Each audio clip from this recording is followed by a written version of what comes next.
Halo, kembali kita berjumpa pada video kali ini. Topiknya mengenai pengelolaan tanah.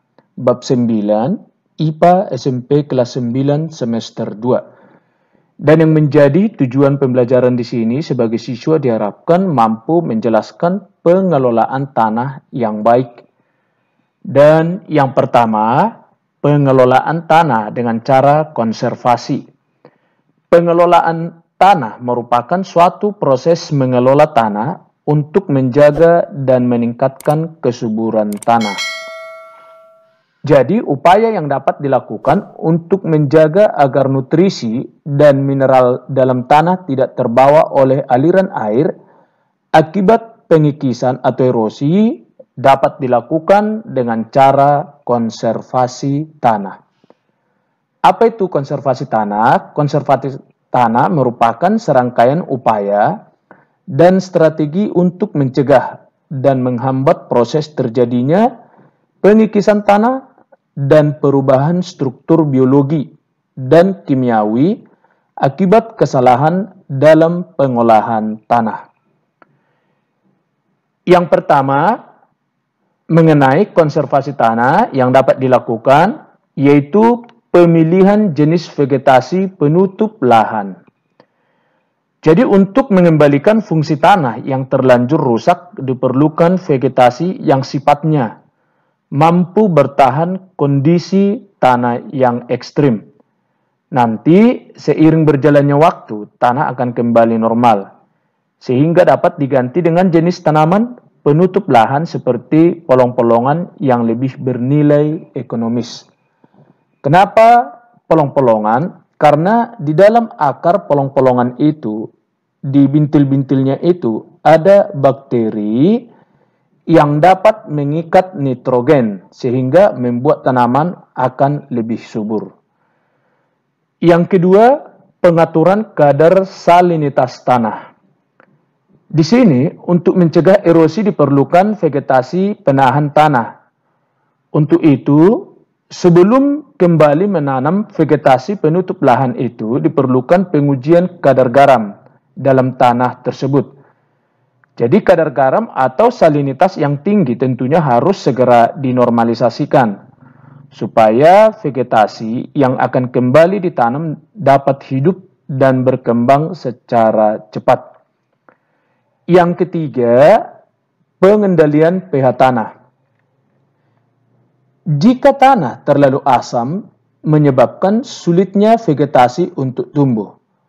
Oleh karena itu, sebaiknya melakukan pengapuran terhadap tanah yang terlalu asam, sehingga pH-nya dapat kembali normal, yaitu 7. Jika tidak sampai 7, maka tanahnya terlalu asam. Dan jika pH-nya di atas 7, maka pH-nya basa.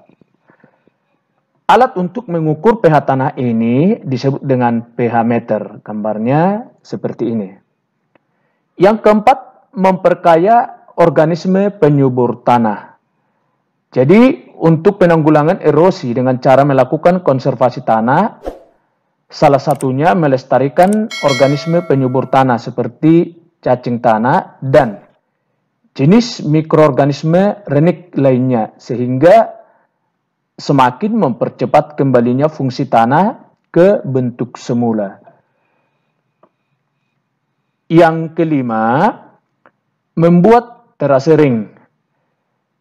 Dilakukan dengan cara membuat teras demi teras seperti tangga pada lahan yang miring, sehingga ketika hujan air tidak langsung hanyut begitu saja, sehingga peluang terjadinya pengikisan tanah dapat ditekan seminimal mungkin. Terasering, teras demi teras. Yang keenam, contour farming. Di sini menanami lahan menurut garis kontur atau kemiringan, sehingga perakarannya dapat menahan tanah dari erosi. Jadi, menanami lahan sesuai dengan kemiringan lahan. Yang ketujuh, membuat tanggul pasangan Jadi setiap lahan yang miring wajib dibuatkan semacam tanggul yang searah dan sejajar dengan kontur tanah. Dengan demikian, air hujan dapat tertampung dari langsung menyerap ke dalam tanah sehingga mengurangi terjadinya runoff atau aliran permukaan. Nah, pada daerah tanggul tersebut lebih bagusnya ditanami oleh tanaman seperti jagung yang memiliki batang yang tinggi. Dengan demikian, air tidak akan terlalu lama tergenang di daerah tanggul. Yang kedelapan, melakukan reboisasi. Ini merupakan penanaman kembali hutan yang telah ditebang, yang membuat tandus dan gundul, supaya tidak terjadi bahaya dari letusan gunung berapi atau tidak terjadi yang namanya banjir. Contohnya, di sini ada kelompok anak-anak sekolah yang melakukan reboisasi pada lahan yang sudah gundul. Jadi kegiatan reboisasi sangat efektif dan dapat bernilai ekonomis jika jenis tanaman yang ditanam bernilai tinggi dan cepat tumbuhnya. Jadi upaya ini akan sukses jika adanya aturan ketat yang melarang penebangan hutan tanpa memiliki izin. Baru, selain daripada konservasi tanah, yang dapat dilakukan yang kedua, mengurangi penggunaan pupuk kimia. Ternyata, pemupukan kimia dilakukan secara terus-menerus dan berlebihan akan berpotensi mencemari tanah dan tentu dapat menurunkan kualitas tanah. Jadi, upaya untuk mengurangi dampak penggunaan pupuk kimia ini dapat diganti atau dilakukan dengan menggunakan pupuk organik atau pupuk kandang. Dan yang ketiga adalah daur ulang sampah yang sulit terurai. Jadi, daur ulang di sini merupakan proses untuk menjadikan suatu bahan bekas menjadi bahan baru dengan tujuan mencegah adanya sampah yang sebenarnya dapat menjadi sesuatu yang berguna, mengurangi penggunaan bahan baku yang baru, misalnya kaca, kaleng, dan logam. Jadi, sampah yang sulit terurai itu seperti yang ini tadi, ada plastik, baru ada kaca, kaleng, dan logam. Jadi bahan-bahan tersebut berpotensi mengurangi tingkat kesuburan tanah karena mikroorganisme dalam tanah ini tidak mampu menguraikan sampah-sampah yang ini. Contoh hasil daur ulang sampah.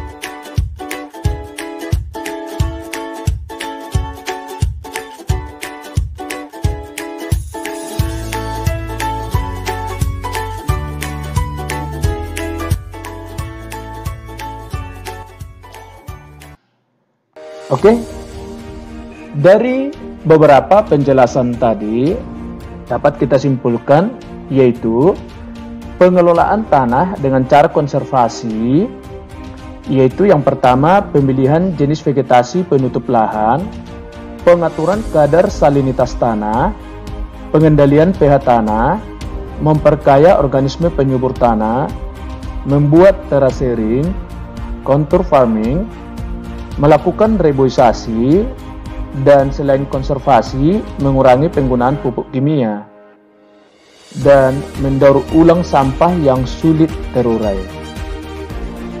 Oke, demikian untuk video kali ini. Semoga bermanfaat.